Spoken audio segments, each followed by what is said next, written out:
Mamata kitchen with village ফুডে। আজ বানাবো নিরামিষ পনির। তো পনির ক্যাপসিকামটা টুকরো করে কেটে নিয়েছি, কড়াইতে দিলাম তেল আর লবণ দিয়ে পনিরটা ভালো করে ভেজে নেব। তো ভাজা হয়ে গেলে ক্যাপসিকামটা হালকা করে ভেজে নেব।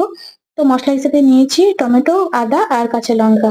তেলে দিলাম গোটা গরম মশলা, দারচিনি, লবঙ্গ। এবার দিয়ে দেবো পেস্ট করা মশলাটা। তো এবার মশলাটা কষিয়ে নিয়ে মিডিয়াম টু লো রেখে দিয়ে দেবো টক দই। তো তারপর দিলাম কাজু বাদাম, চালমগজ বাটা। তো দিয়ে আমি ভালোভাবে কষাবো। দিয়েছি 1 চামচ জিরে গুঁড়ো, দিয়ে কষিয়ে নেবো। আর দিয়েছি স্বাদ মতো লবণ। তো তারপর আমি পনির আর ক্যাপসিকামটা দিয়ে ভালোভাবে কষিয়ে নেব। কষানোর পর পরিমাণ মতো দিয়ে দেবো জল। নিরামিষ রান্না একটু মিষ্টি ভালো লাগে। তো দিয়েছিলাম চিনি। আর নাবানোর আগে আমি দিয়ে দেবো ভাজা মশলার গুঁড়ো আর ঘি আর কুচনো ধনেপাতা। তো ভিডিওটা ভালো লাগলে like, comment, share and subscribe করবেন।